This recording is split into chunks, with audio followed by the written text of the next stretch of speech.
Keiichi Tsuchiya drifts using 6 different drift techniques. サイド。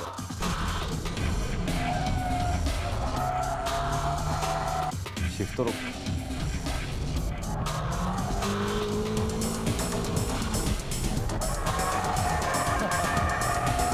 パワーオーバー。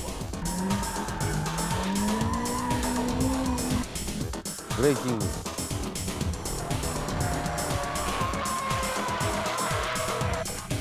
フェイント。アクセルオフ。In this issue of BMI's special edition, we will focus on the art of drifting performed by the Drift King himself, Keiichi Tsuchiya. We'll go through all 6 basic techniques essential to drifting and further analyze how Tsuchiya is using these techniques from various camera angles. Let us guide you to the world of the Drift King's Drift Bible.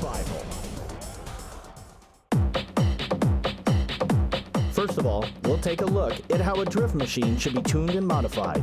Looking at this S14 Sylvia with limited modifications to only the suspension area, you can say that drifting is not about power. Going sideways, relying on only brute power, is not what Tsuchiya aims for.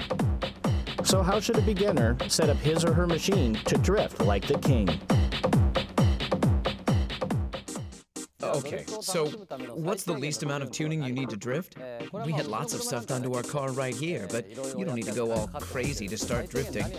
First of all, you have to start with the suspension. Then you should also change the brake pads and brake fluid, but that's about it. And if you're lucky enough to be able to spend some more, upgrading the CPU, exhaust system, seats, steering, and shift knob may be a good idea. And as you improve, maybe changing LSDs might be good in the future.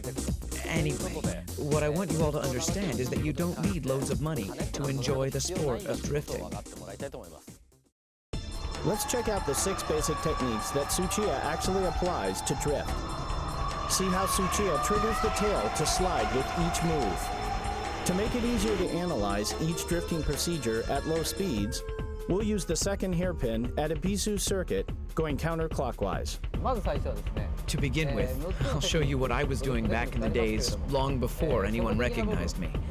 This should be the entry-level technique for all novice drifters. First of all, I cut the springs shorter on my car, and then you go out and turn your car sideways. There's no difficult weight transition involved here. We'll first use the e-brake to go sideways. Then we'll try what's called the shift lock, and then on to the power drift. That doesn't require much skill. I'll show you these 3 techniques.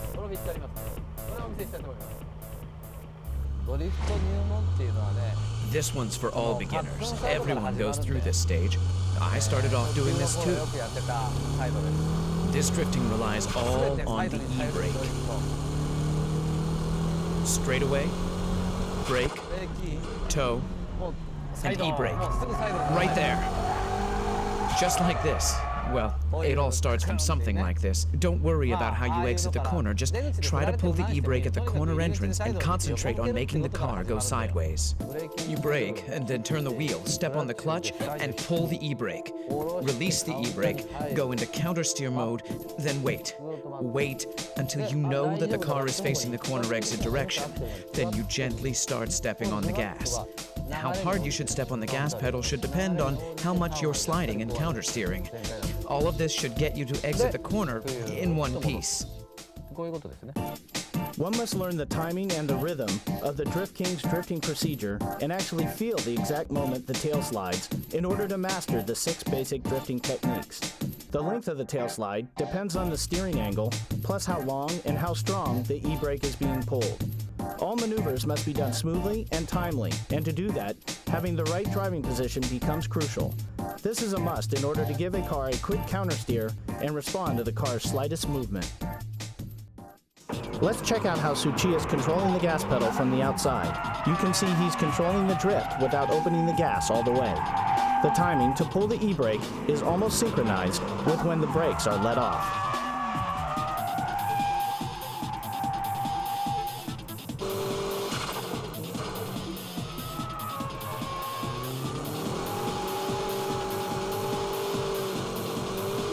The second technique is the shift lock.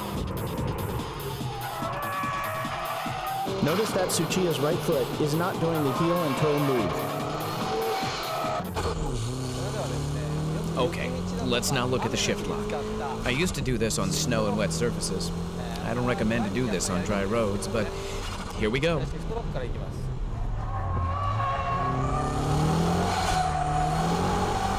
Just like that. Kick the gas all the way in third gear. Brake, steer, then boom. You let the clutch go without using heel and toe. The rear will suddenly lock. Then you slide, counter steer from here. Rest is the same as a side brake drift.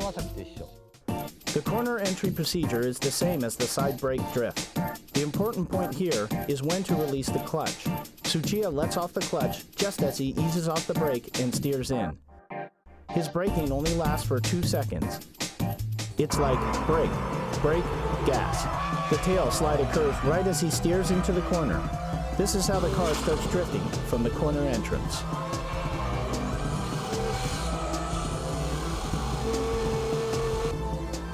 In power over drifts, throttle control is the key.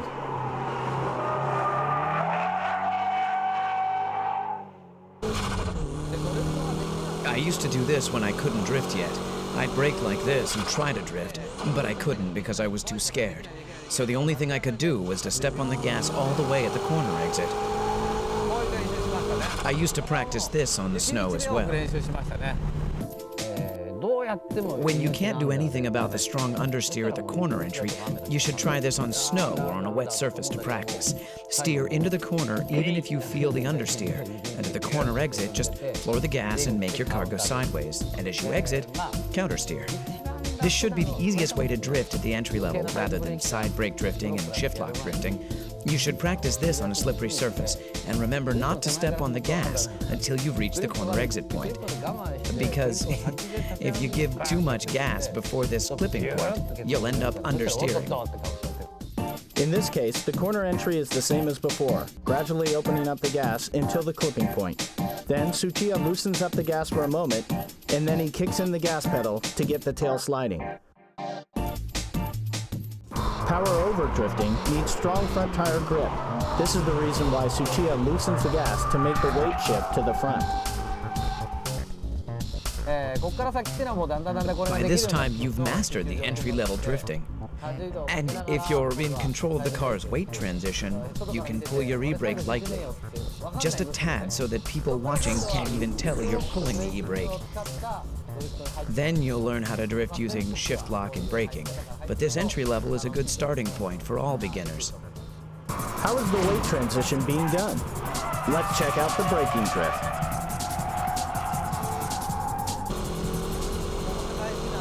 The three important things here are when to steer in, when to shift down, and how long you keep braking. These are the three most important factors. Okay, I'm in third gear, I'm stepping on it, I'm speeding, then brake. How much you brake is crucial. If you kill the speed too much, you'll end up stopping before you drift like this, and with understeer. So you'll need a fair amount of speed even when you begin braking. Slow down to about 70% on the straightaway, then let go. Let go of the brake and steer into the corner. Here, you're a little overspeeding.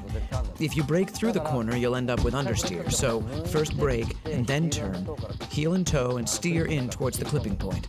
You'll be overspeeding here as well. Then you shift down to second gear while leaving your foot on the brake. Let's say you're running around 5,500 revs when you shift down to second gear. Release the clutch like you're running around 5,400 revs, but don't let the gears lock. It's similar to shift lock drifting, but you don't lock the rear tires with braking drift. Anyhow, that's how I do it. Sometimes I drift by only braking, like through corners where I can enter and exit in second gear. I step on the brakes, leave the brakes on, then turn and I brake once again towards the clipping point. Then the car starts to slide. With this kind of drifting, I concentrate on the front and rear brake balance. If only the front brakes work and the rear don't, it's impossible to brake drift. You can't control the shifting weight of the car if only the front brakes work. Obviously, braking is the key here. Tsuchiya is not braking hard at all. He's stepping on the brake with a certain rhythm to adjust the speed. If you coordinate the steering work to the braking, you're a step closer to Tsuchiya's braking drift.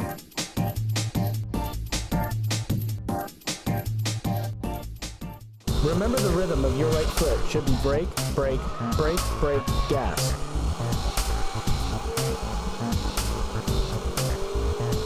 Steering into the corner and shifting down should be done simultaneously.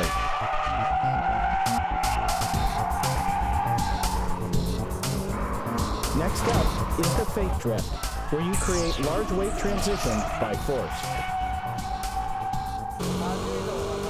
When weight transition is difficult to make just by braking, you shift the weight with a feint movement.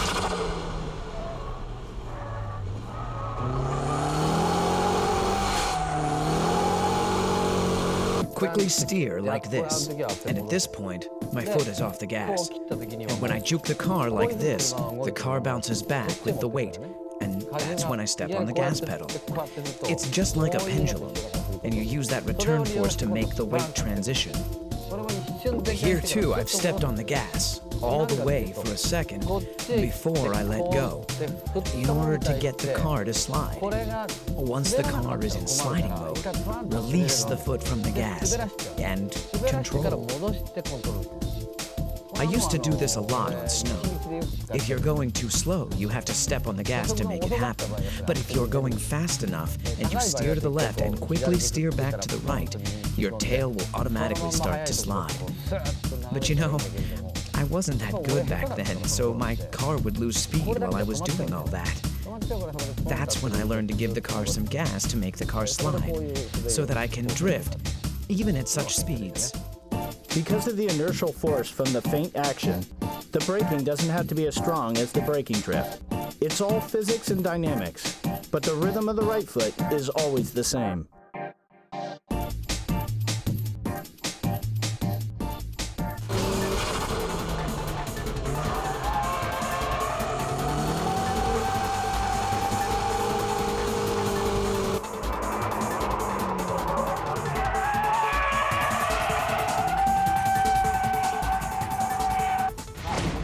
Okay, shall we try this dynamic drifting?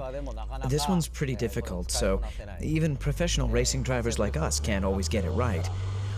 Drifting begins from stepping off the gas, just like the Fuji Speedway's 100R or the final corner at Tsugo.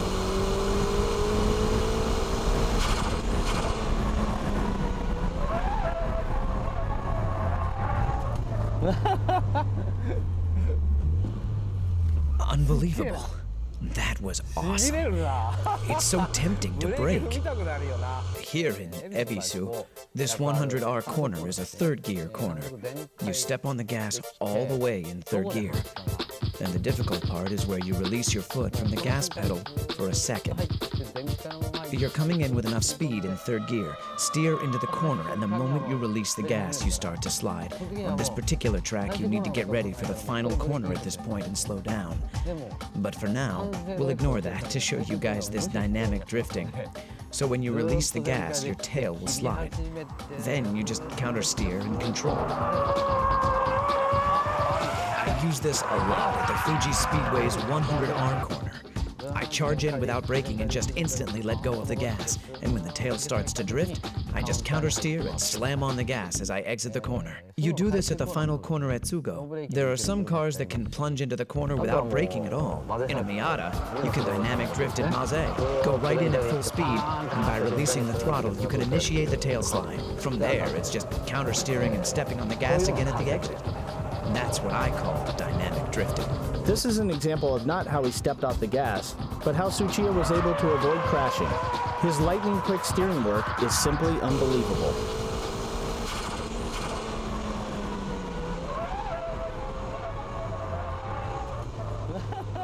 So that was dynamic drifting, which is the ultimate form of all drifting. That wraps up the 6 basic techniques of drifting. I won't recommend the dynamic drifting at the early stages of learning how to drift, since it can be dangerous. With the mastering of all these 6 basic techniques, you too will be able to drift like a pro. The first thing you have to do if you want to take up drifting is not to be afraid. Try to have fun. Don't think too much about weight transition, dynamic drifting, and your suspension setup. Visit a track, go out there and start pulling the e-brake. That's the best way to learn how to drift. After you get the hang of it, try to use all 6 techniques in various corners. Take your car to as many tracks as possible and try different styles of drift. And again, be safe and have fun. The art of Tsuchiya's drifting is that no matter which track it is, or what car he's driving, he can drift beautifully. Why is this possible? Let's see why Tsuchiya is called the Drift King at Maze Circuit.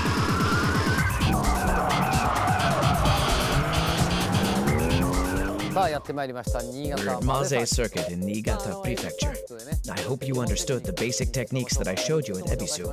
Here at Maze, we're going to be applying those basic techniques to high-level drifting. As you can see from the track layout, Maze Circuit is composed of many types of corners, from low to mid-speed corners to high-speed corners, where I can show you the e-brake drifting, power-over drifting, and dynamic drifting. Well, the dynamic is too dangerous here, so we'll try a combination of the brake drifting and dynamic. And we'll show you how to do this with various types of cars, actual cars that you might own. I'll show you how to drift with cars that won't turn well, or have strong oversteer, or even cars with very little power. Here is a demo run by Tsuchiya in a nicely tuned S14 Sylvia. I have to warm up my tires first. This slightly wet condition can make the car oversteer or understeer in certain corners. So, let's warm up the tires and the brakes first. How will Tsuchiya control his S14 on this surface? The G-ball will indicate the weight transition at each corner.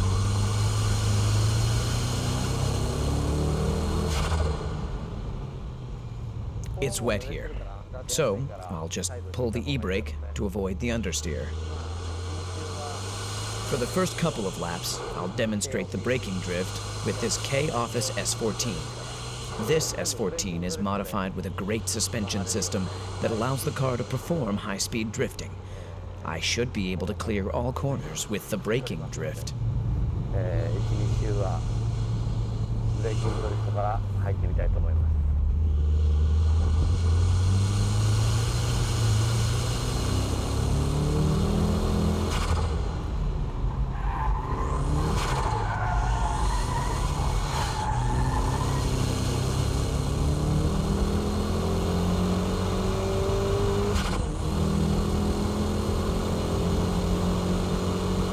You know, no matter which track you're at, which corner you're going through, what you have to do is basically the same.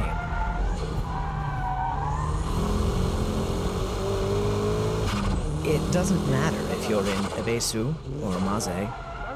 It's the same thing.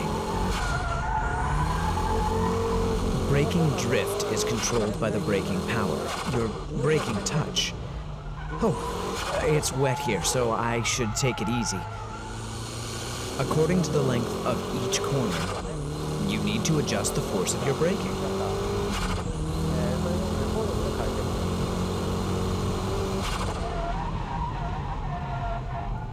I went into that corner too fast.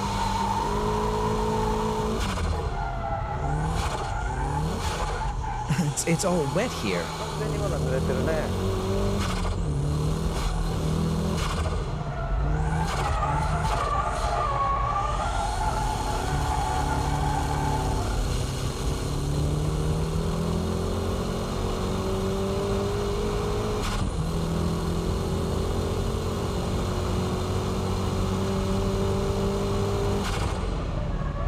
See? I'm doing the same thing. No matter where I go, this is how I do it. But remember, you have to adjust your speed, braking power, and steering angle for each corner. What do you do when it's all wet like this? Just pull the old e-brake.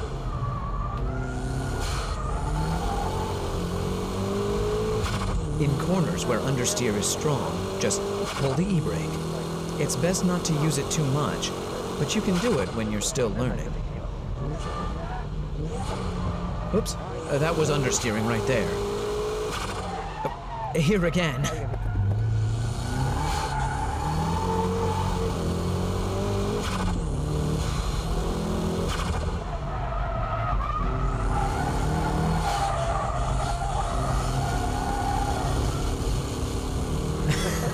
My drifting is a bit wild, isn't it?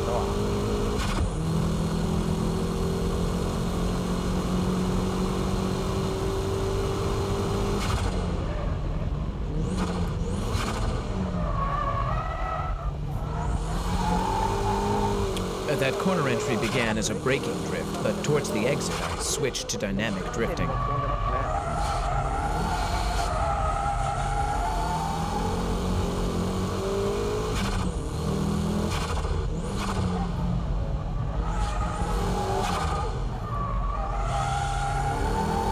Here I'm power drifting at the exit.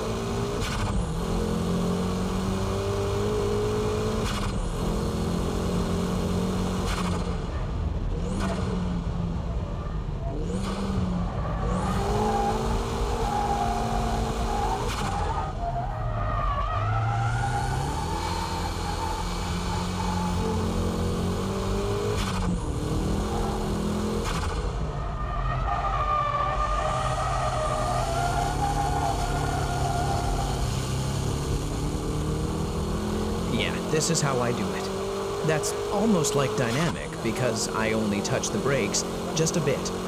It's a combination of braking and dynamic. Brake and shift down to second. Ride the brakes a little, then transfer the weight to the front. And from here, it's power drifting. I'm going uphill here, so I'll give it a little more braking so that I can get a stronger weight shift and leave a little braking here as well.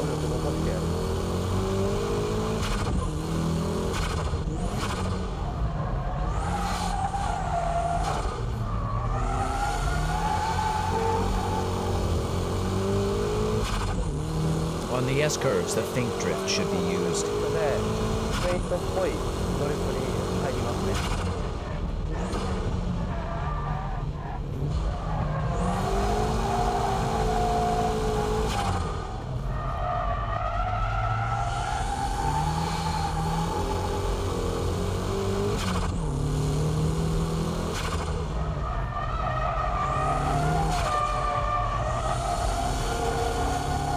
It goes like this. Anyway, like I said, what you do is the same no matter where you go. In braking drifts, just remember to leave that foot on the brake until the weight starts to shift, synchronizing it with your downshifting to third and to second gear. The car will automatically turn in, and then the car will either lose front grip or lose traction in the rear. You let the rear lose grip by adjusting the brake pedal.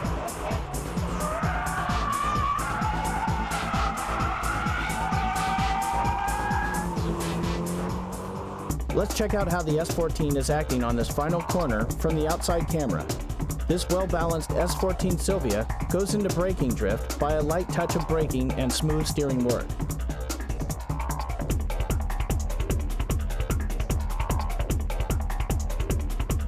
This time, let's check the onboard footage from another lap. Look at the braking. Just like at Ebisu Circuit, Tsuchiya is getting the tail to slide by pumping lightly on the brake.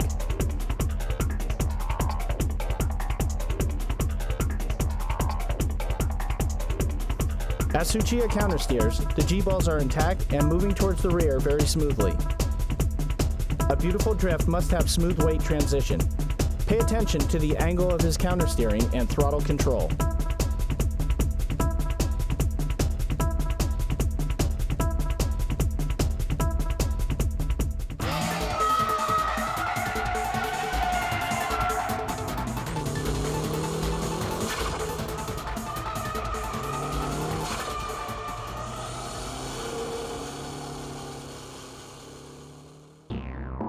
Okay, like I said, there are cars that don't turn well, resulting in strong understeering. Here we have the Hachiroku and the S13, both which are notorious for understeering and weak front traction. If the car is this low, I don't think the suspension has enough travel. Anyway, even with cars like this, you can get them to go sideways. But how? Well, let's try it out. What do you do if you think there's going to be understeer?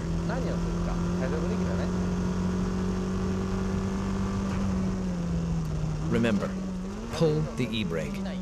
After braking, and if the weight doesn't shift enough, what do? Pull the e-brake. Then you turn, just like this. It's the same here too. If the weight won't shift, e-brake it. It's the same at the next corner as well. No weight shifting, then pull the e-brake. And this time, use the brake pedal to turn back.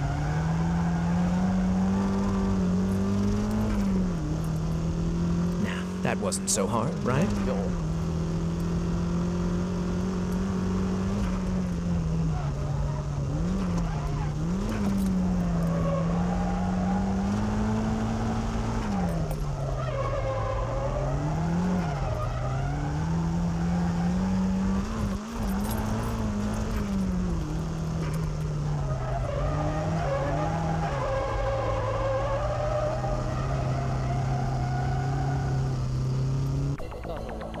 I'm standing here at the first hairpin curve on the Maze circuit. I'd like to demonstrate the different drifting procedures with different cars. The S14 Silvia has good front grip and a good weight up front, which enables the car to turn easily. All I had to do was create and control the weight transition with my braking. In contrast, the S13's front grip is terrible. Yes, like your car, probably. If you install one of K-Office suspensions, it will go away, but I'm not here to advertise my product, so let's move on. Okay, you start. This is the first corner. You're climbing up to around here, and understeer is strong going uphill. And with the S14, I could easily turn into the corner with a little steering work, and by riding the brakes a little. The S13 and Hachiroku won't turn enough because it needs more front-end weight. So what do? I give it stronger braking in order to create stronger weight shift to the front. Actually, the braking I do here is the equivalent to how long and strong I brake with the e-brake. Remember, always to shift more weight towards the front end. So here you're going uphill, and when you reach the top, you start braking. And as you turn into the corner, ride the brakes longer compared to what you would do on an S14. Then the rear end will start to slide. From here, you just smile and step on the gas to power drift right out from the corner. Next up is a champion for oversteering, the MR2. I mean, these types of cars won't stop once it starts going around. Just like the NSX, these mid-engine layout cars have light front ends and heavier rears, which makes them spin happy. Oof, that was close. When I ride the brakes like I did with the S14, this happens. Adjusting the pressure you brake with and how long you brake entering the corner is the key here. The difference between the S14 and the MR2 is the braking power you apply.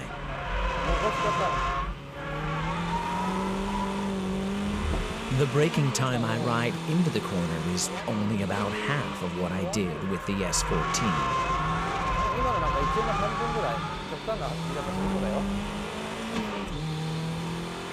Right here, I quit braking already.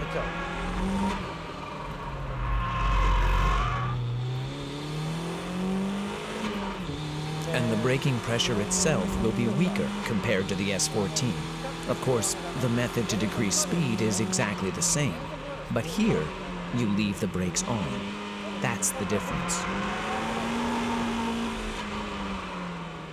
Here, you begin your countersteer a bit earlier.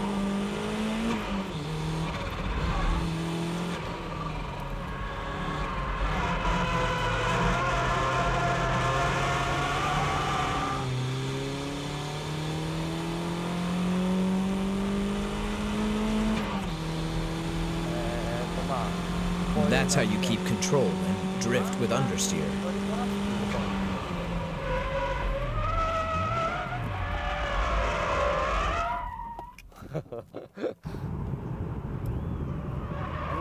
Oops. Yeah, I thought I had that one. But hey, even monkeys fall from trees. The car had too much speed on that one. So, the important thing here is to keep the weight transition small. Delicate weight shifting is the key here. Like here, I go in like this, but I'll let go of my brakes early. You can tell by looking at the G-ball that the weight transition is smoother compared to the S14. This is how you drift with cars that have strong oversteer. You countersteer as soon as the tail slides. Earlier countersteer is important, and the speed, you have to start countersteering at high speeds like this.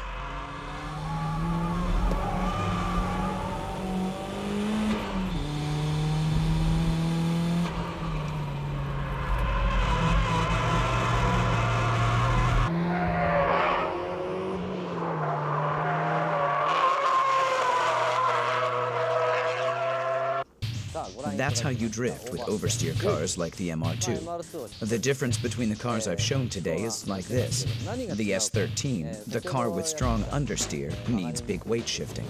The S14, which has neutral steer, only needs braking drift technique to go into the corners smoothly. Whereas strong oversteer cars, like the MR2, need stability as you brake into the corner. You're carrying a heavy load of weight in the rear that makes the car unstable and wobbly when you're going in. So, stabilize the rear weight and go into the corner, adjusting the amount of your braking according to the steering angle. The amount of weight transition is about half of what you have with an S14. And with only half the pressure on the brakes, these cars can turn in at the same angle as the S14. The S14's countersteer is sharp compared to that of the MR2, so what must be done on the MR2 is the exact opposite. When you steer in, let off the brakes early. The tail end will react and start to slide. Then you countersteer. On the S14, I countersteer at this rate, but on the MR2, I steer like this and wham. That's the kind of difference in steering speed. But the important thing here is the speed of your countersteer. Not just here on the first hairpin, but here on the S-curve, and right here as well. When going downhill, the weight becomes larger, so the rear becomes easier to get thrown out. So it's better to turn small here on the first one, so that you can drift on the second corner. The same here. You don't want any understeer or get thrown towards the outside on the first one, as these cars with strong oversteer won't be able to recover by the second corner that's coming right up. So just turn small on the first one, and on the second one, just lightly step on the brakes or let go of the gas to get the momentum change. Then you can control with a quick countersteer. Compared to FR cars, these mid-engine cars have good traction. Therefore, the driver has to act quickly and perform the next move earlier. You can wait for the tail slide to ease down a bit before you hit the gas on FR cars. But on these mid-engine cars, you don't wait. But you hit the gas while the car is still sliding. You have to get the car to power slide immediately. And without stopping the tail slide you're in during the midsection of the corner. Everything has to be done earlier on mid-engine cars compared to FR machines. Mid-engine cars, like the MR2, have heavier loads towards the rear compared to FR cars. So mid-engine cars tend to have a stronger grip with the rear tires. Hitting the gas early makes the rear tires lose traction, which enables the car to slide and drift.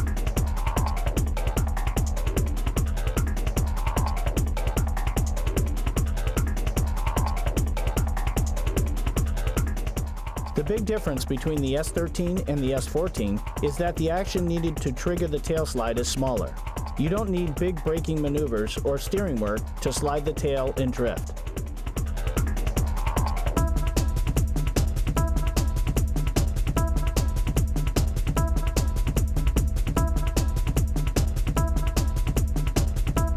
Further, by checking the different laps, you can see Tsuchiya stepping on the brakes with more pressure, but the tail doesn't slide. So he gives it gas, but even that doesn't make the car slide. The last thing he did was letting off the gas to get the car to go sideways. This proves how Tsuchiya can instantly change his applied techniques according to the situation he is facing.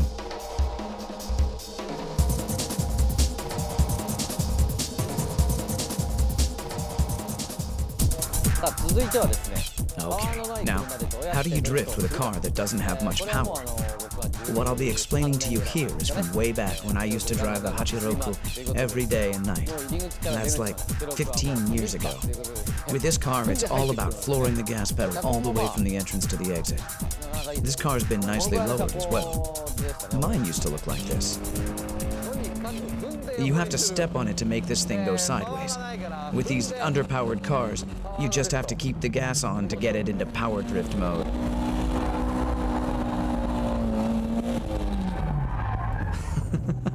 I just killed the power. But it's great that I can constantly floor this thing.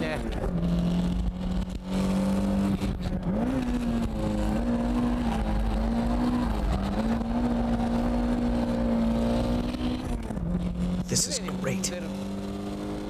I'm flooring it. It's so cool. I wish Toyota could make cars like this again.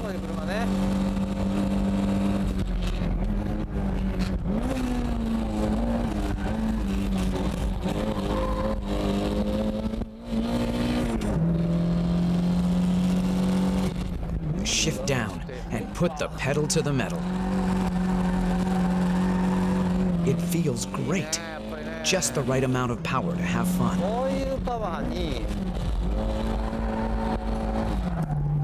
This kind of power is just right for these M7 tires.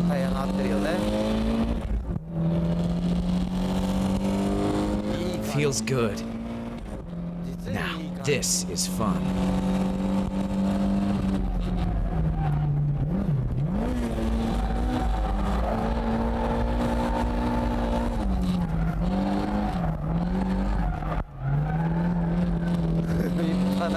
I'm literally flooring it the entire way. Do you know any other car that can do this?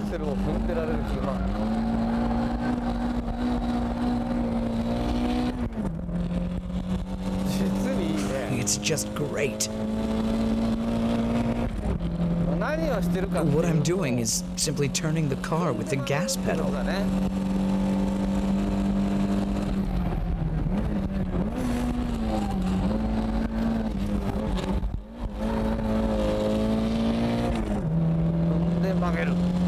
Step on the gas to make it turn.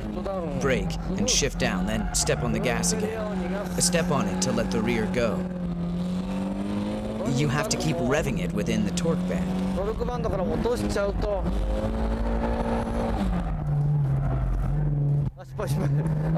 Oops, I dropped it. Whoops. The instant you fall out of the torque band, you stop drifting.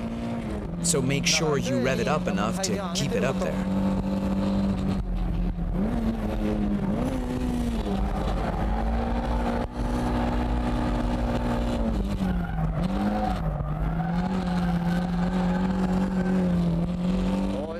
This is what I mean.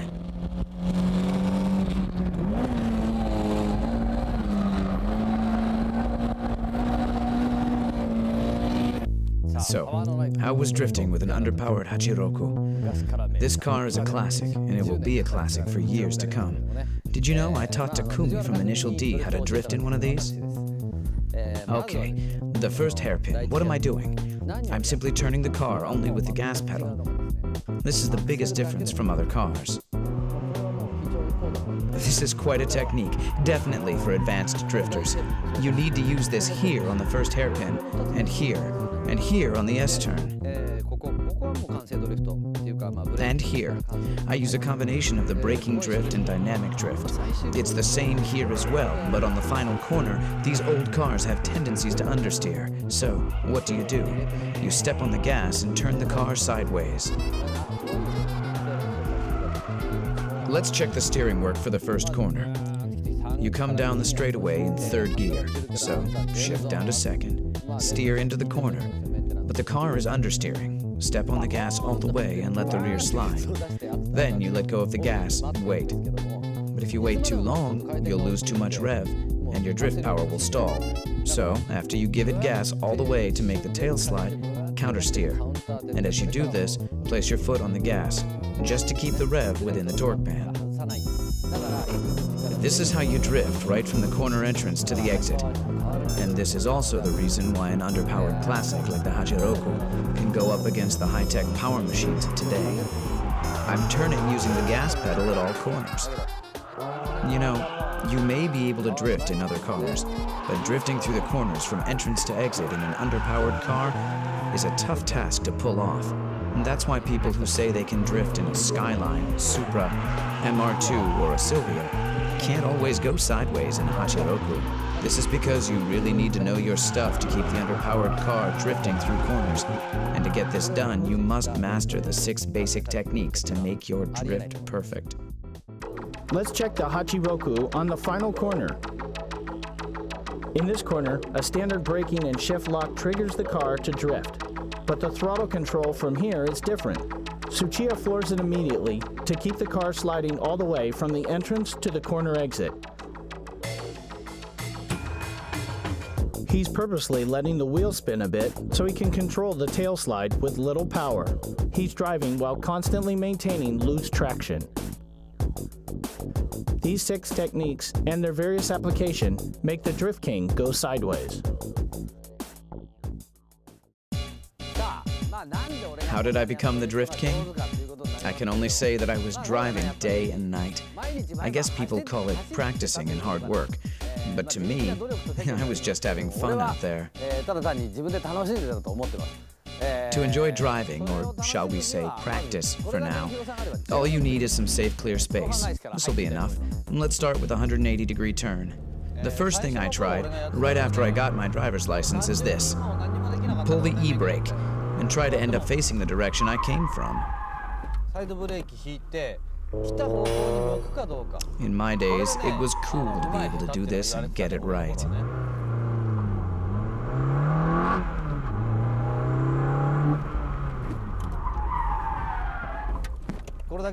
You know, you guys have these cones or pylons now, but in my days, we didn't have anything like that, nor were we smart enough to think of using one.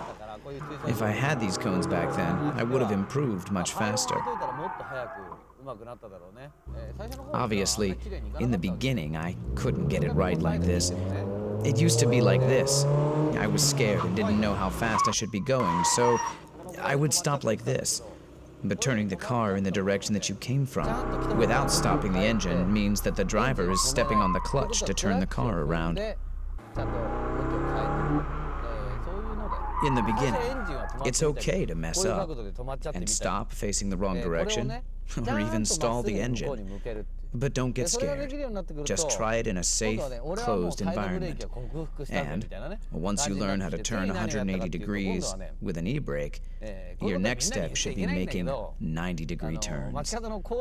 I never did this on the streets. The important thing is to keep trying, and of course, practice in a safe place. Turning 90 degrees is a cool trick. Let's say this is a right-angle corner, and you go like this. This 90-degree turn is easy once you get the hang of pulling the e-brake, adjusting your speed, and countersteering to face the right direction. Once you master these 2 techniques, you'll want to install an LSD. You'll be able to turn 180 degrees and move on to doing 360s without stalling the engine. But remember, this is after you've completed the 90 and 180-degree turns. Believe me, you will be able to do this only if you know the basic techniques of sliding the car from a simple tail slide to a power slide, adjusting the drifting with your gas pedal. The LSD really comes after you master the basic techniques. The important thing here is to discover how much fun it is to play with your car.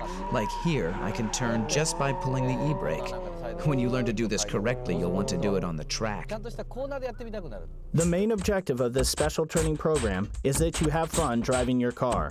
If you have fun, you'll be calm enough to sense the behavior of your car, and at the same time, you won't be scared of your tail sliding anymore. Tsuchiya says that if you go through these training programs, you'll be able to drift on track for sure. Watching this DVD should enable you to look over the weak points of your driving, and from there, try out the various drifting techniques that Tsuchiya has illustrated. The lesson continues.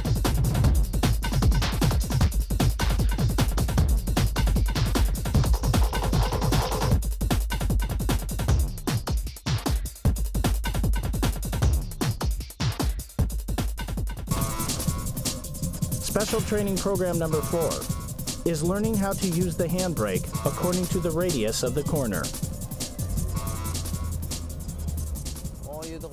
Okay, first of all, okay, here. How about this? See, I countersteered and stopped the car facing the direction I want to exit. You have to countersteer toward the exit direction. You can see here that I am actually countersteering. And it's okay to pull the e-brake and stop here. Beginners tend to end up facing the wrong direction, like this. So, controlling the car towards the direction that you want to go is crucial here. You can do this by adjusting how long you actually pull the e-brake. I was supposed to go that way, but I was pulling the e-brake too long. But let's face it, you'll mess up at the beginning, so learn from your mistakes and don't smash up your car and pay for repairs all the time like I did. You guys have places like this, Driftland. I think it's important to practice without worrying about your repair fees or putting someone else in danger.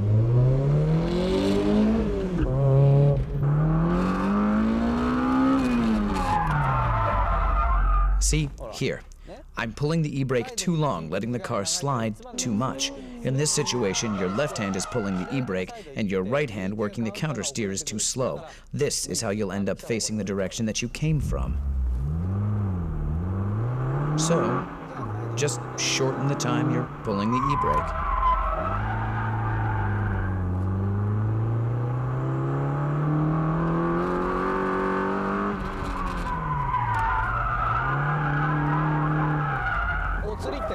This is what happens when you steer too much. This was a good example. As you just saw, I began countersteering too late, and then I recovered the countersteer too late. As a result, my car just lost control. If all my steering work was done earlier, I could have avoided this.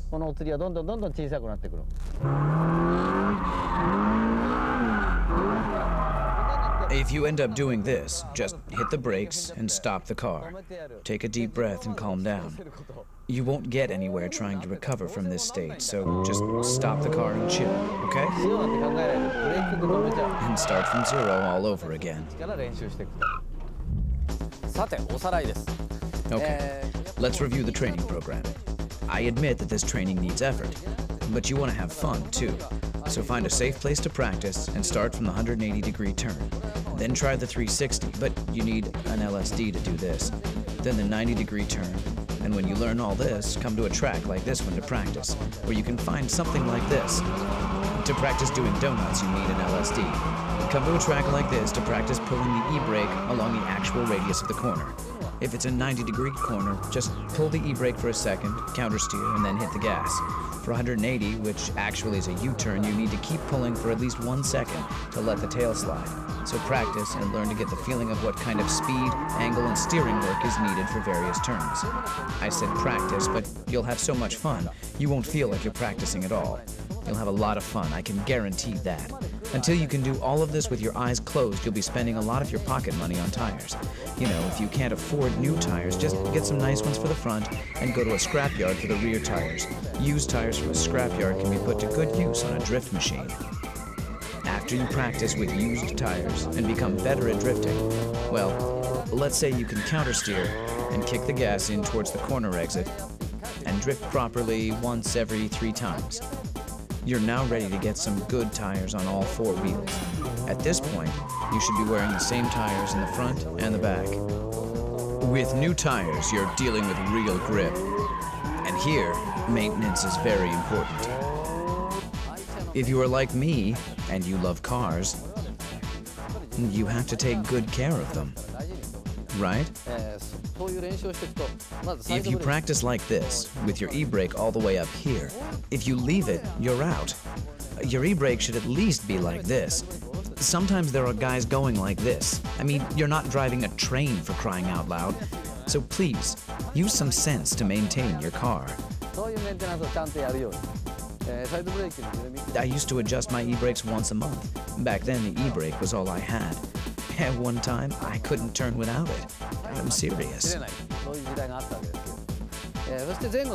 And brake balance is also important. Racing cars have brake balance adjusters, but production cars don't. So we have to adjust brakes by changing the brake pads. Beginners tend to think that just changing the front pads can make some difference. But what a big mistake. It will make some changes, but it just messes up your balance. For instance, my front pads are Image C2, but if the rear pads were stock, only the front pads will work and mess up the balance. But again, there are preferences according to the driver. So another important thing is, don't just imitate the pros and simply install pads. You need to find the ones that suit your driving style.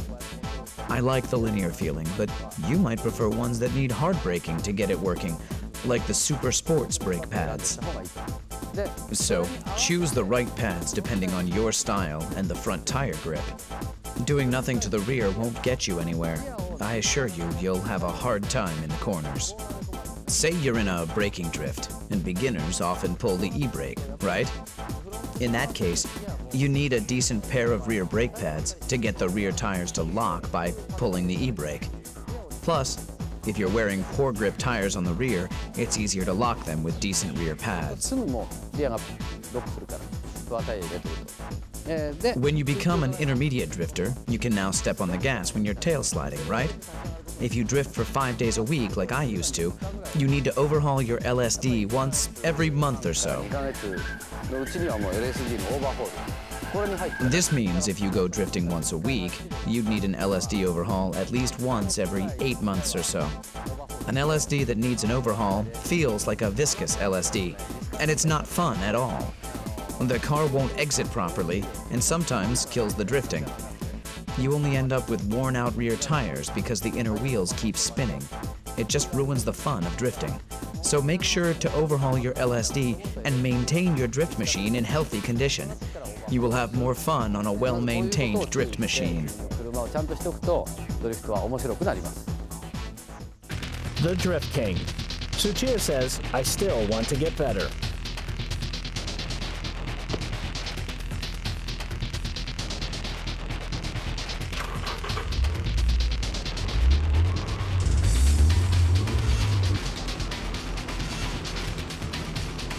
This is Tsuchiya's flat-out drift attack at Ebisu Circuit.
When you can drift for show, then you're ready for the ultimate drifting style, the high-speed drift. The 6 techniques are still vital for this style of drifting, but now you're going fast. When speed and drift meet, you get the ultimate driving style. The high-speed drift is composed from small countersteering and velocity.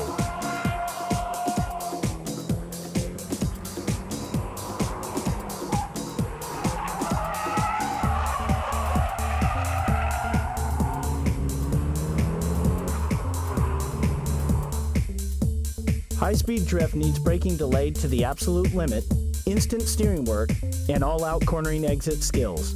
Every movement needs to be orchestrated precisely.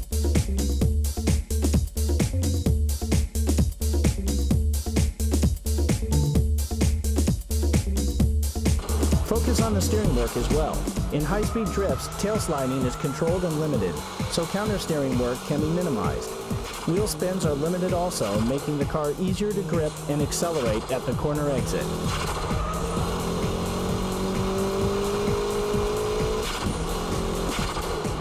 Let's compare the high-speed drift and the show drift laps at Ebisu. Show drifts keeps drifting from the entrance to the exit.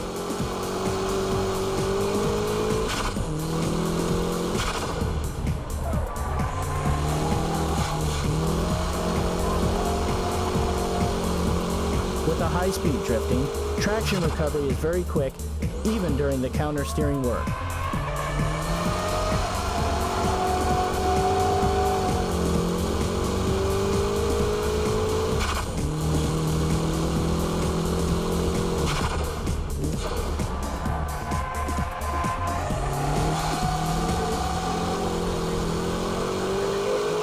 The steering angle is kept at a minimum as well.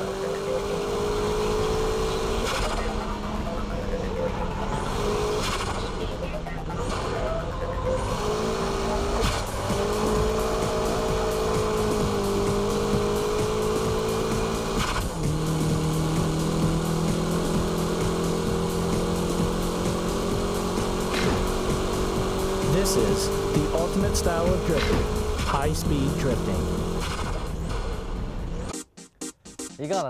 So, how did you like the BMI Special Edition Drift Bible? I hope I was able to show you the profound world of drifting. It's a driving technique and also a sport in its own category. When I first started drifting, I was having a ball just going sideways, but some people used to criticize my driving style and say that it wasn't real drifting because I was using the e-brake and shift locks. But I didn't care and I just kept at it. And at the same time, having a great time. As I've been saying all through this DVD, the 6 basic techniques are what make my drifting style possible. After mastering all 6 techniques, I found the dynamic drifting. To be specific, it's a combination of the braking drift and dynamic drift.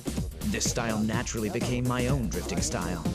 Anyway, don't ever give up, even if your car is not turning or has strong oversteer. There's always a way to drift any car.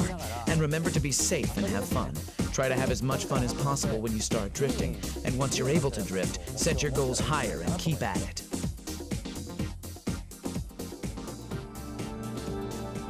Aim to become the next Drift King.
S でも乗用車と F1 みたいなもんだから、それは無理でしょう。あっという間に追いつかれちゃうよ。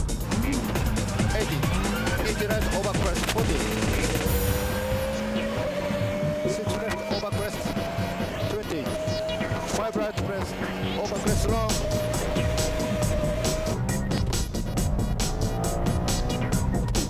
なんか今もうちょいちらっと見えたいな。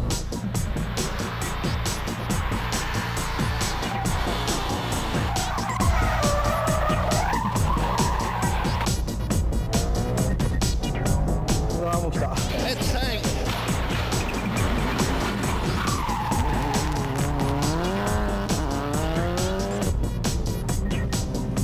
ナビゲーターいるとすごい楽なんだろうな。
直線ばっかじゃねえんだよ。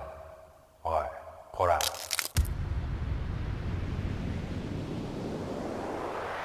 線